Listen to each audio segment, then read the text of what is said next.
셋, 별.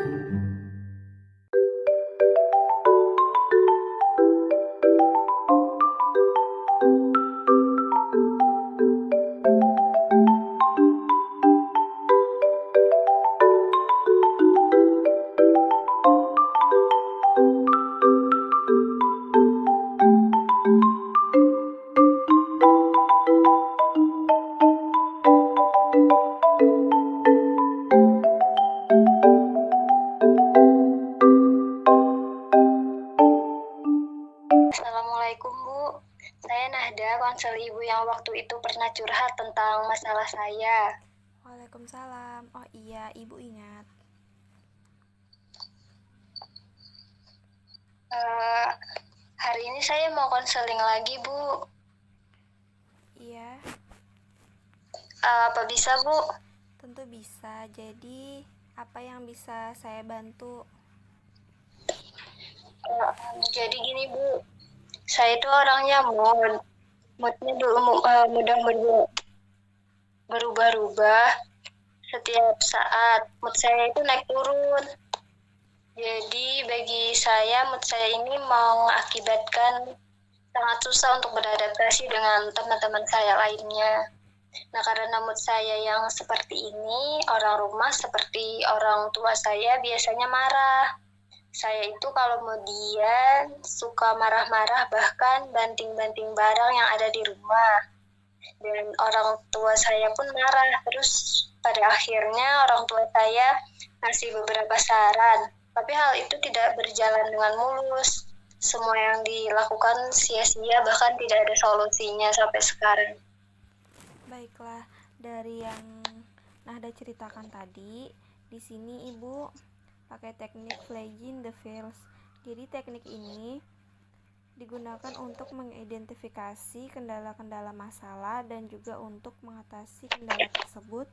Jadi ada kalanya di mana teknik yang telah Nahda pelajari itu pada sisi konflik sebelumnya dapat berpotensi untuk tumbuh di masa yang akan datang.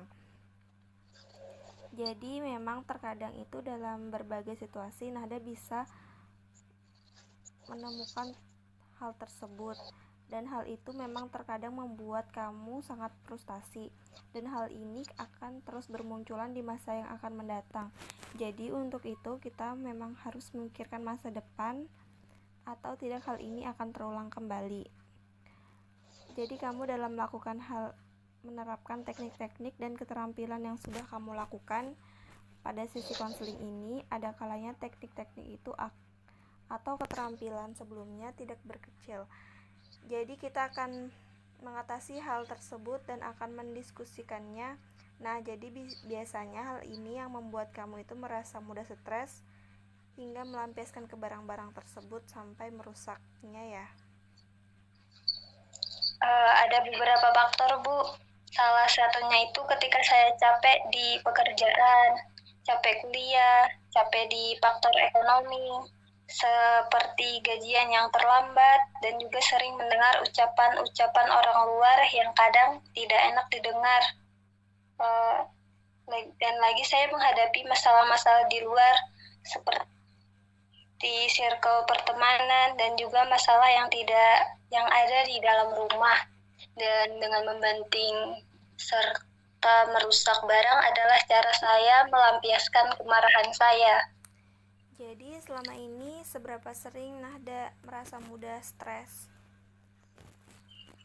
Cukup sering Bu, ada beberapa stres yang bisa saya atasi dan sebaliknya. Ada beberapa masalah yang saya bisa atasi kalau masalah-masalahnya ringan. Tapi kalau masalah ekonomi, apalagi di masa pandemi, pendapatan mulai menurun. Yang dulunya bisa mencapai target dan bisa menabung, sekarang malah serba kekurangan, bahkan untuk memenuhi kehidupan sehari-hari pun kurang. Jadi hal ini membuat saya stres dan akhirnya malas makan dan juga kurang tidur.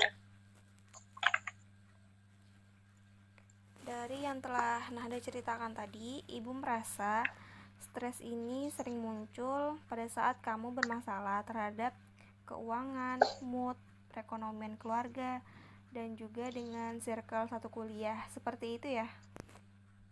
Iya Bu, kurang lebih seperti itu. Jadi ketika Nahda menghadapi situasi ini, bagaimana caranya Nahda mengatasi? Apakah cara-cara yang Nahda lakukan pada diri Nahda sendiri udah bekerja dengan baik atau belum? Ada beberapa cara untuk mengatasi itu.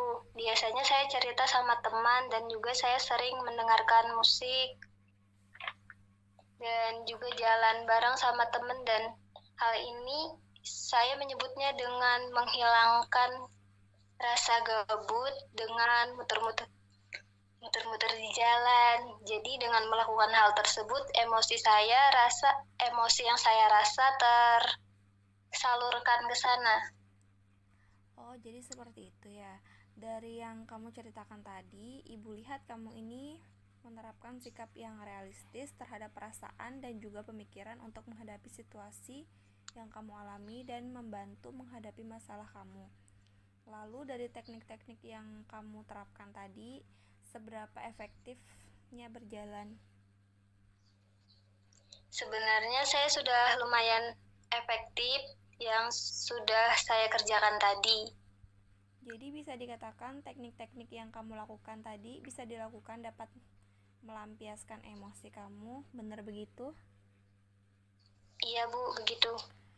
Jadi mungkin kita menggunakan hal-hal yang sudah kamu terapkan tadi di masa yang akan datang untuk mengatasi kamu agar tidak membanting-banting barang di rumah. Karena kita sudah mengetahui solusi dan permasalahan kamu dan juga kamu sudah menerapkannya. Jadi saya rasa konseling ini cukup ya. Iya Bu, terima kasih atas solusinya.